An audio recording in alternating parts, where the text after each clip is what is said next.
Shalom Ubracha, nous nous retrouvons aujourd'hui avec la 9e Mishnah du 9e Perek de Masechet Psachim.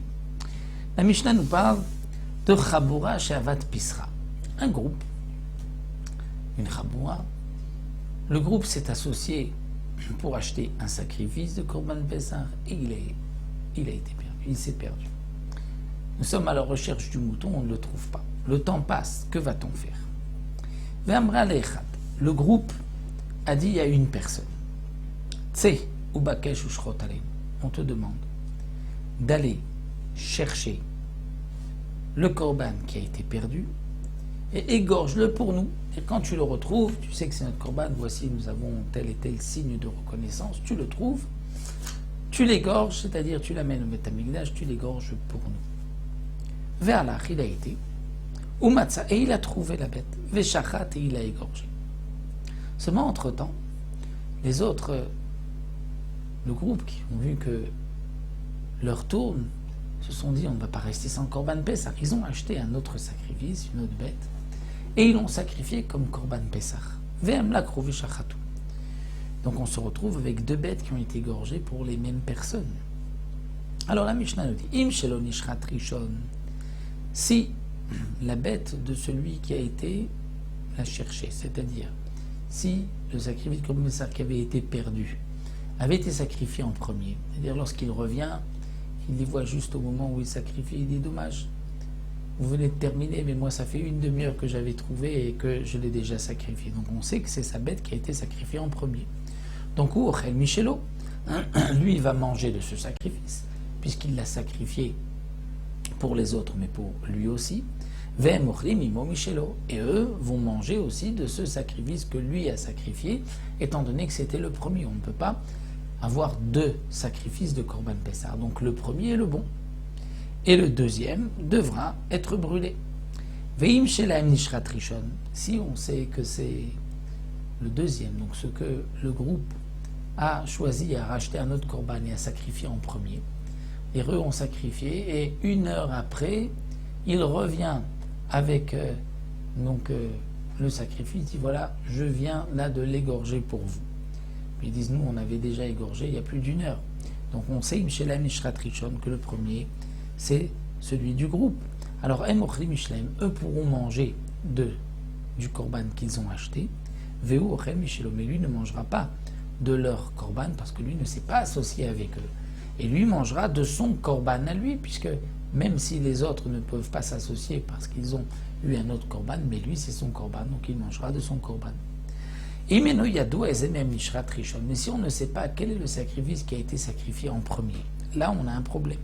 Ou bien on a égorgé les deux en même temps. Alors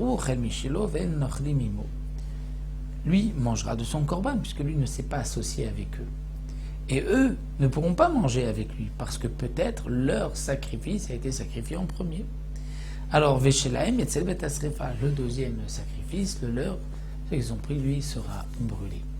Mais eux, Pturim Lasot Pesach Sheni, seront dispensés de faire le Pesach Sheni, parce que peut-être, au moment de la Shrita, donc ils avaient certainement un korban, on ne sait pas si c'est le premier ou le deuxième, en manger ils ne peuvent pas, parce qu'ils ne peuvent manger que le korban qui a été sacrifié pour eux, en premier, mais ils ont certainement un korban, même s'ils ne peuvent pas le manger, donc ils sont dispensés du Pesach Sheni.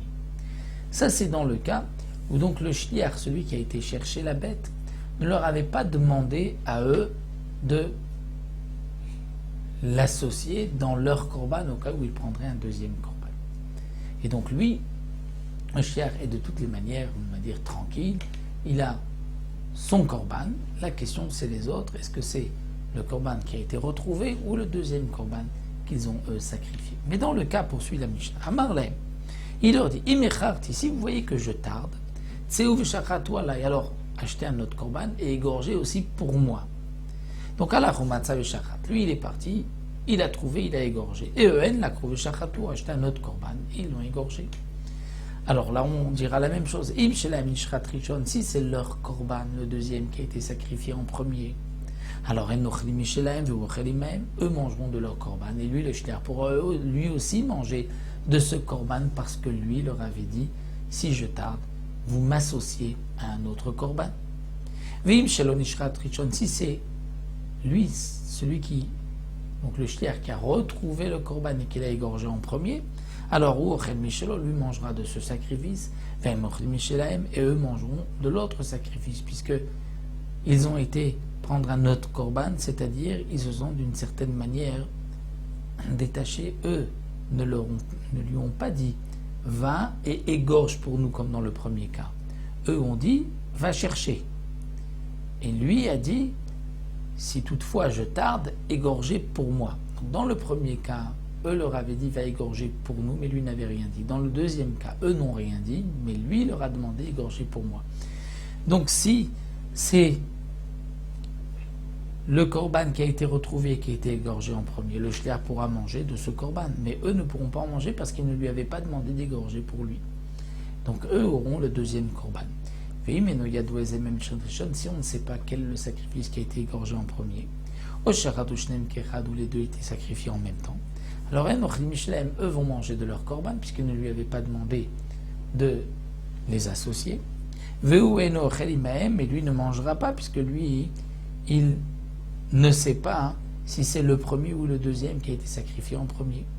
Donc son sacrifice, puisqu'il ne pourra pas être mangé, sera brûlé. Ou patoum nasot pesarchini, dispensé de faire pesarchini parce qu'il a un korban, seulement il ne sait pas lequel.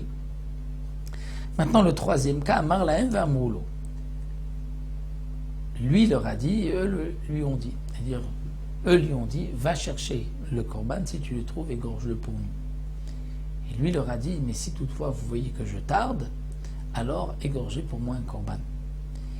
Et lorsqu'on ne sait pas quel est le din, c'est là qu'on va avoir un problème. Donc, dans le cas où on sait lequel a été sacrifié en premier, donc tout le monde mangera de ce korban, puisqu'ils se sont mandatés les uns les autres. Mais si on ne sait pas quel est le sacrifice qui a été égorgé en premier, alors les deux sacrifices seront brûlés. Et bien sûr, les deux seront tous dispensés du deuxième Pessah parce qu'ils ont un korban, seulement on ne sait pas quel était le premier korban qui a été égorgé.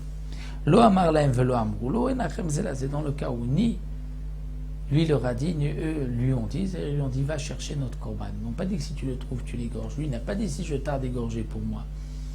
Et donc ils ont été sacrifiés à notre korban, lui a retrouvé le korban. Donc enachem zela, ils ne sont pas garants responsables les uns des autres, donc lui aura son korban et eux auront leur korban. Donc là, cette Mishnah qui était un peu longue, mais qui est simple et qui est logique. L'essentiel donc c'est savoir quel est le korban qui a été égorgé en premier, et celui qui s'est associé au korban pourra en manger, comme nous l'avons vu. Donc on se retrouvera avec une autre Mishnah qui va dans notre cas un peu plus compliqué, mais qu'on verra Bezrat Hashem la prochaine fois.